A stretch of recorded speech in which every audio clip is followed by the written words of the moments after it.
My name is Cynthia Hall, and I serve as the Community Coordinator for NASA's Earth Science Data Systems program, as Sarah mentioned earlier. And one of the things we hear most from our user communities is that data access can be challenging, and we want to really see more scientists and researchers like yourself, as well as application-based users and decision makers, use the wealth of free and open data available from NASA Earth Science. So to help in this endeavor, we've been creating new resources to provide more intuitive ways to find, use, and visualize the data. Specifically for this session, looking at disaster planning and mitigation, as well as understanding the exposure, vulnerability, and risk of communities.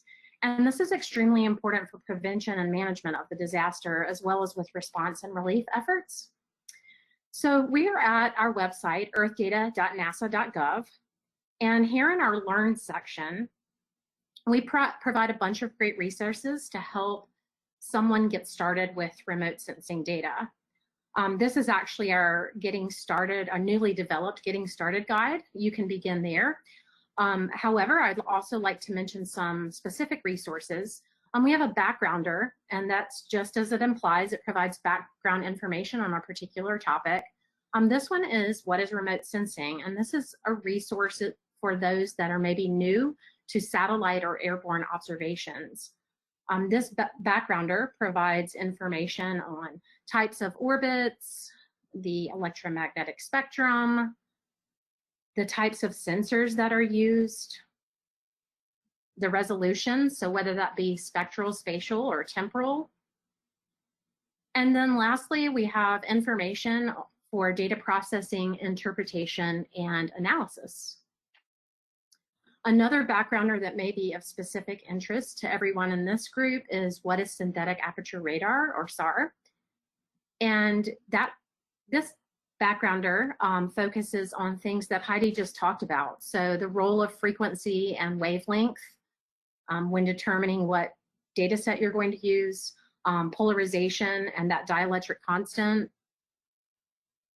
and then also interferometry. So just, again, to provide some background information on synthetic aperture radar. And then another one that may be of interest is this one on the Sustainable Development Goals, or SDGs. This backgrounder provides information on the 17 goals outlined in the United Nations 2030 Agenda for Sustainable Development. And these SDGs specifically call to significantly reduce the number of deaths and number of people affected by natural disasters like floods and earthquakes, and substantially increase the number of cities and human settlements adopting and implementing integrated policies and plans towards resilience to these disasters. And NASA Earth observations can be an essential source of information in the implementation of solutions and in monitoring progress toward meeting the UN's call to action. And this document provides two use cases using NASA Earth observations and how you can use those to monitor your progress towards meeting those goals. So now that you have some background information, let's get started with your data discovery path. For the more novice users, we have a resource here called Pathfinders. And this is for people who really don't know where to begin with using NASA data and disaster-related efforts. We have a disasters-specific Pathfinder. And it provides information for cyclones, earthquakes and volcanoes, extreme heat, floods, landslides, and wildfires. Data Pathfinders provide direct links to commonly used data sets across NASA's Earth Science data collections. So again, you don't necessarily need to worry about, it provides guidance on which data set to use and data set without you having to fumble through the different search mechanisms that NASA has. Today, we're going to focus on two Pathfinders specifically related to this session: earthquakes and volcanoes and floods. So just to give you a little background on the Pathfinders, there's an About the Data section, and this provides information about every single data set in the Pathfinder. So it provides the measurement taken by each of the sensors, as well as the spatial and temporal resolution for the data set represented in the Pathfinder. And this information can be very useful when determining which data set to use in your research. Use the data provides information on how the data are currently being used in decision making or planning. It provides really real world examples of data in action. Just to give you an example, in January of this year, a magnitude 6.4 earthquake struck Puerto Rico, and so NASA scientists worked with local and federal agencies to assess the extent of the damage using SAR from Sentinel-1 satellites. The Advanced Rapid Imaging and Analysis, or ARIA team, created a damage map, which you're seeing here, and this was really important. It played an important role in identifying the areas that needed help the most. Another example of SAR data use is this with floods. We'll look here. NASA scientists and interns worked with the U.S. Geological Survey in Southern California to incorporate radar imagery and optical imagery into an existing model to fill in gaps with tidal gauge data. The optical imagery allowed them to update the baseline for impacts of future king tides along the Southern California coastline, and the radar imagery provided scenes to map water excursion limits and coastal flooding during a 2016 tidal event, king tide event. And this model, incorporated with new data sets from NASA, helped decision makers, planners, et cetera, simulate flooding potential from sea level rise and coastal storms so that they could make data-driven decisions. We also have a benefits and limitations section, which provides insight into considerations when determining whether or not to use remote sensing data. And then lastly, each Pathfinder has associated resources, both from NASA sources outside of our program, as well as external sources like from a NOAA or the U.S. Geological Survey or what have you. So let's dive a little deeper into each of these Pathfinders. The Earthquakes and Volcanoes Data Pathfinder is divided into 5 sections. And I do apologize about the black on blue. We had an issue with our content management system, and so we're trying to get that fixed. These 5 sections would be dependent on what you were trying to do with the data. So we have a socioeconomic data section, which provides a number of data sets on population, exposure, vulnerability and risk, and earthquake hazard potential. We have a disaster response, and this takes you to the ARIA data that I just showed you in the use case. For certain disasters, this team will produce damage proxy maps, displacement maps, or flood proxy maps when relevant. And this section also provides access to GeoGateway, a tool that allows for the overlay of multiple types of data from airborne radar products to rapidly analyze an event. As Heidi and Sarah mentioned, part of our team today developed GeoGateway, and we'll talk more to its capabilities. And then lastly, we have this section, that particular section links to surface reflectance or thermal anomaly data sets, many of which are available in near real time. The volcanic aerosol section links to data sets for measuring sulfur dioxide after an eruption. Power outages section utilizes data from the Visible Infrared Imaging Radiometer Suite, or VIIRS, day-night band, and this captures low light emission sources under varying illumination conditions to provide an assessment of power outages across an area due to an event. It also includes links to the Black Marble data set, and this is a daily calibrated, corrected, and validated product suite, so night light data can be used effectively for scientific observations. And then we have a post-event assessment section, which includes direct links to SAR data sets that can be used to generate interferograms for measuring displacement or ground deformation that has occurred between the time of two observations, as Heidi was just talking about. So let's go back and go to the floods just to show you that one real quick. This is how the accordions are supposed to look with white on blue. Sorry about that again. This is divided into two sections. So we have pre-event and post-event data. Pre-event contains data sets that help us determine those factors contributing to flood conditions, like precipitation, soil moisture, snow cover and snow water equivalent, modeled runoff potential, topography, and then also socioeconomic data. A lot of the data here are available in close to near real time, providing for time-critical applications. The Find Flood Inundation section contains surface reflectance data to assess conditions qualitatively. But as Heidi was talking about, many of the passive sensors cannot see through cloud cover or during nighttime conditions. And so SAR might provide a better perspective during storm conditions when flooding is prevalent. Part of our team is going to delve deeper, Heidi specifically, into SAR data used for flood inundation mapping.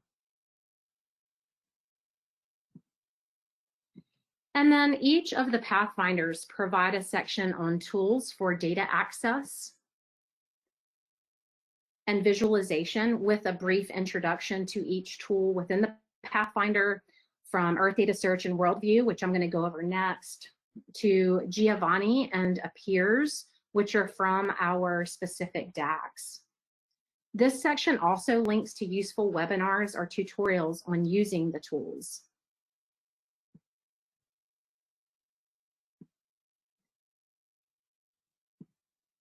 So now I'd like to specifically look at two of the tools that came out of the program. Worldview, which you're looking at here, is a visualization application that provides the capability to interactively browse full resolution satellite imagery layers and then download the underlying data. Many of the available imagery layers are updated within 3 hours of observation, essentially showing the Earth as it looks right now. For example, today is October 22nd, and as the data become available, they are added into Worldview. And this is really a cool application. It supports time-critical applications because of this. And it gives you really a quick view of some area that you might want to delve in deeper. So you can add layers via hazards and disasters, thematic areas, or by science disciplines. So let's say I want to look at surface reflectance before and after a flood event. I can go to floods down here and corrected reflectance. And then I'm going to look at the NASA NOAA SWAMI MPP VEERS data set. And there's several different band combinations here. The false color image created by the M11, I2, and I1 bands for RGB respectively produces an image that enhances flood conditions. So now let's say we want to look at Mozambique after Cyclone Idai. So I'm just gonna kind of zoom in here to Mozambique, and we need to go back to March 10th.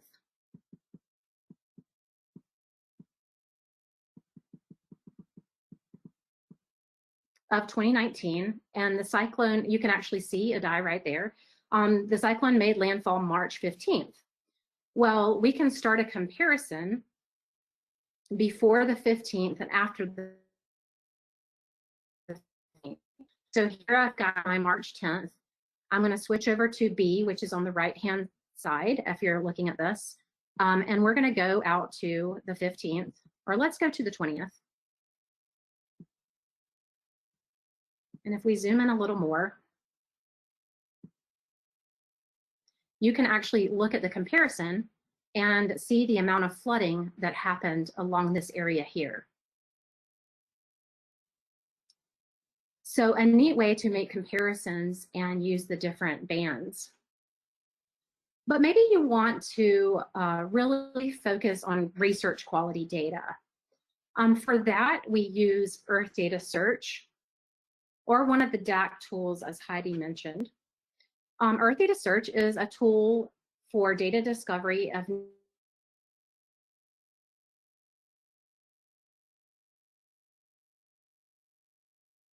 this houses Earth observation data collections, and as Sarah mentioned, this houses all of the data archived. If you don't know specifically which DAC to go to, this is a great place to start. So users, including those without a specific knowledge of the data, can search for and read about data collections. I can type my keyword directly into the search box, or I can choose from a list of keywords. I can also search by platform, instrument, organization, and so on. Let's say I want to look at that VIIRS surface reflectance data. So I'm going to just type in surface reflectance. And you'll see over here that my collections are getting filtered. I know I want to look at the VIIRS instrument. So I'm going to filter even further by VIIRS. And then here are my VIIRS surface reflectance products.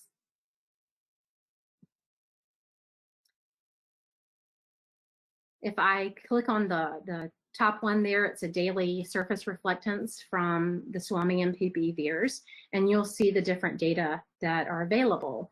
And by clicking on one, it shows the location on Earth where that particular data set is. So this one happens to be over India.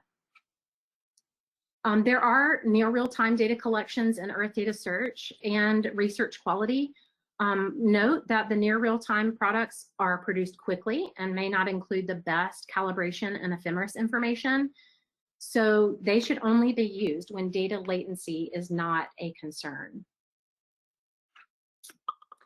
I can say I want to look at a specific area like Mozambique. I can search or filter by time here, or I can search or filter by spatial area. And you'll see that it's filtered the granules or individual data sets here, showing me only that which is over Mozambique. With certain data collections, you can preview browse images and download or submit requests for data files with customization, like specifying just specific bands. So if you just wanted those bands that enhance the flood conditions, or sometimes you can download the data as a GeoTIFF. So those are the tools. Let's go back to the website. And what if you're familiar with using NASA Earth Science data, so a more expert data user? And you don't need all that background information that comes with the Pathfinders.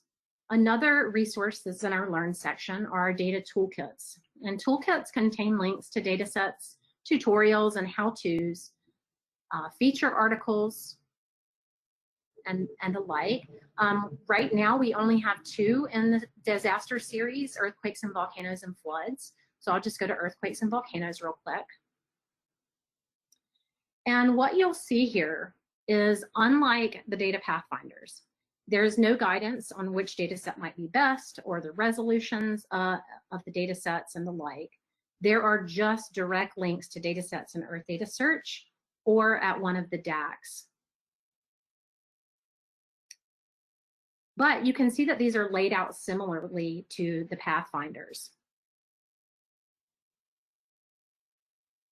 So a wealth of information provided in both these Pathfinders and these toolkits.